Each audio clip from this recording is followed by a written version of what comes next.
Touch is a nose boop to the palm of our hand. We can use this as a way to redirect our dog away from something, or as a simple way to refocus them and get them ready to work with us. Barkley, touch. Yes, good boy. Touch.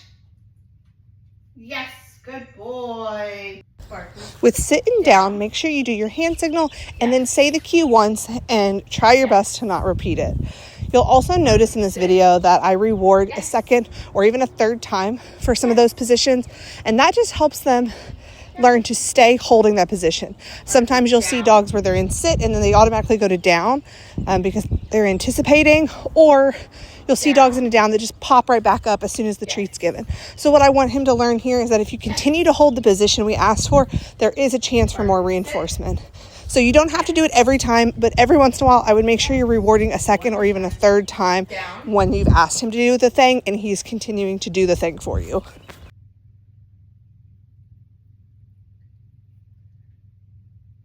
Barkley, down. Yes. Yes. Good boy. Good boy. Sit. Yes. Yes. Good boy. Good job. For recall, we're going to say, Barkley, come. And as soon as he looks at you, whether he is moving or not, when he looks at you, you're going to say yes, and then begin praising him as he moves towards you. That yes is so important, especially when it comes to the distractions like barking or sniffing. It's going to help him know, yes, that was the right thing. Keep coming this way, and then you're going to reward when he gets to you. For Barkley, specifically when coming away from things like barking, that is a hard task for him. So you want to make sure you're rewarding every time for that right now. Outside of those real life moments, make sure you're also practicing your recall. So this is going to look like going out in the yard with him, whether it's in the backyard where it's fenced or a front yard on a long leash. Calling him, rewarding him, letting him go back to playing, a little bit later calling again, and just building in that practice of him doing the thing and getting rewarded for it. Place means go there and stay there until you're released. His release word is free. So when working on place, you're going to point towards the bed saying place. Once he gets over to the bed and sits down, you're going to say yes, and then reward by placing a treat on the bed. This is a very important piece. You want to make sure anytime we're doing place that we are rewarding by placing it on the bed versus handing it directly from our hand to his mouth. This helps him know to stay put. Food comes to you where you are, and you do not need to try to meet us for the treat. So once he's on the bed, from there, you're just going to periodically reward him for staying on the bed. If he gets up, you're going to send him back. Do not reward right away. Make him work a little bit for it, then reward. When you're ready for him to get up, you're going to say free, and that means he's free to get up and do what he wants. He may stay there for a second, or he may get up right away after you say it. You do not have to reward the free. The reward for that is you get to get up and move around. We want to make sure that the stay is more rewarding ultimately than being released. There are two main ways to practice your place. So one is practicing it in these formal training sessions like you see me doing here. Cue him to place, and then you're going to practice walking around, moving around, doing different tasks, doing different distractions, building the distance you can get away from him, while also slowly building the duration of time between each treat, which is the ultimate goal, so that you can build up his ability to stay longer and longer with less treats. So you're just going to do different things, do different distractions, walk around, move around, sit, and then periodically come back and reward him by placing that treat on the bed. And then when you're ready, releasing him. These sessions are perfect for focusing on distance that you can get away from him, as well as building the duration of time between treats, and then picking out specific distractions to work on. The other way to work on this is in real life contexts.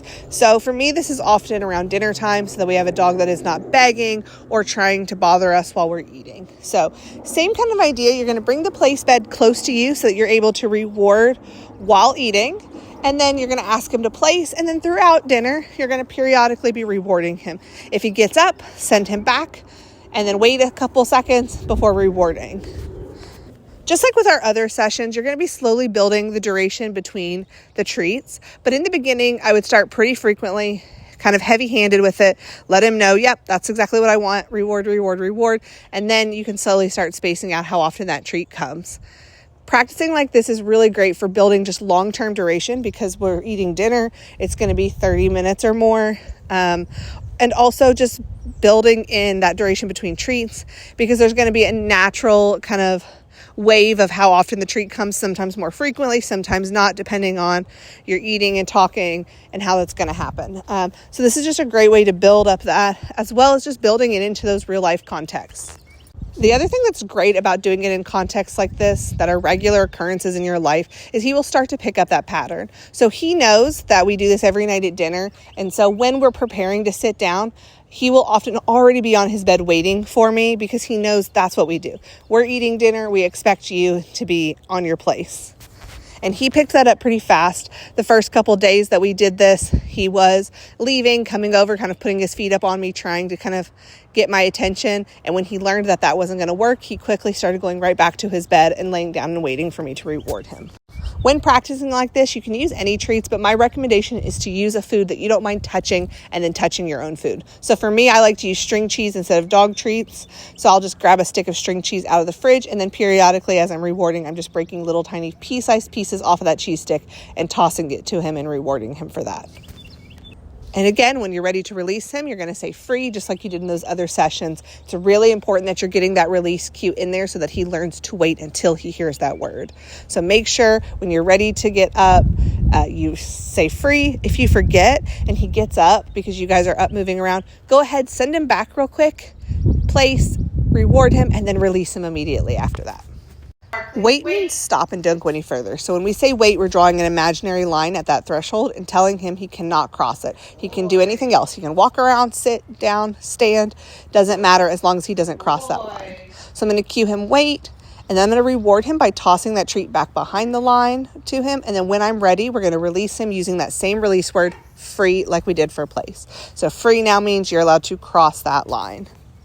I love practicing this one at stairs so that we don't have a dog that's tripping us going up or down stairs. But you can also practice this going into rooms like the bathroom or a bedroom you don't want him to follow you into. And for safety reasons, the main one I like to practice this one around is the front door, so he knows not to bolt out the door. So same thing, you're going to cue wait, step out the door, then come back in, shut it, and praise him. When you are not letting him cross the line, you do not have to release him. So on the stairs, I released him because I wanted him to come with me. But when we are going out the door to pick up a package or anything like that, and we don't want him to come with us, we're not going to release. So I'm going to step out, do the thing I want to do, pick up the package, come in the door, shut the door, praise him and reward him, but I am not releasing him because I'm not letting him cross that line, and he can't cross that line because the door is now shut. If you're taking him out on a walk, you would release him through that door when you're ready. This is a great cue just to build into your regular practice anytime you're going out the door, have a package at the door, etc. Yes, good boy. For the potty bells, we finally got him this week to where he's ringing the bell on cue. He's not fully consistent with it back to back, where I would like him before we move it to the door. So right now what you're going to do when you go home with him is set the bell out and do sessions like you see me doing here. Cue him, pause is the word we were using. He touches it, rings that bell, and then we're going to reward him with a treat. Do that a couple times and do that for a few days, making sure you get a really consistent response that when you cue him to ring it, that he does ring it right away. Once you're getting a consistent response from him while standing, right now I'm still mostly having to squat down to his level to get him to do it consistently. Once you can do this when standing, then you're going to move the bell to wherever it is you want to keep it kind of permanently by the door, and then practice the same thing. Pause, he rings it, gets a treat. Pause, rings it, gets a treat. Again, once that's consistent and he will do it at that location, from there you're going to transfer the meaning from food to outside. And at that point, what you'll do is stop those training sessions where you're using food, and you'll just start cueing him to ring those bells every time you go out. So when you're going to take him outside to potty, you're going to cue him, pause, he rings the bell, yes, good boy, and we go outside and you cue him, go potty. And you will just continue to do that from that point until he consistently picks it up on his own. So because Barkley is lacking a little bit of confidence, we want to do things that help build his confidence. So one is with our interactions with him. If we go to pet him and he ducks or kind of melts into the floor and rolls over like he does sometimes, we want to just kind of back up. leave him alone, don't touch him. That is his way of being super like kind of submissive and lacking in confidence, and we want him to be confident in his interactions with us. So if you can get him to come to you instead of reaching at him and have him pet, or if you reach to pet him and he does that kind of rolling over, melting to the floor thing, back up, see if you can get him to come to you for pets. If not, just leave him be. We want him to know you come to us, we'll pet you, but we don't want him to kind of melt into the floor every time. So you can also practice like I'm doing here, which is reaching at him, rewarding, reaching, rewarding, walking towards him, reaching, rewarding. So that we start building his confidence and building how he feels about those interactions, and that he can stay sitting upright. He's okay. We're just coming to give him some loves. And so if he stays upright, then we will, pet and reward. Another fun way to help build his confidence is through different tricks and activities. So I'm going to use that paws up that we taught him early on. And when we're out and about, I'm asking him to put his feet up on different things, different textures, different heights, just different things to show him, like, look at all these cool things you can do, Barkley. And it just helps build their confidence with the environment and with themselves. Yeah. And that's a wrap on Barkley's training.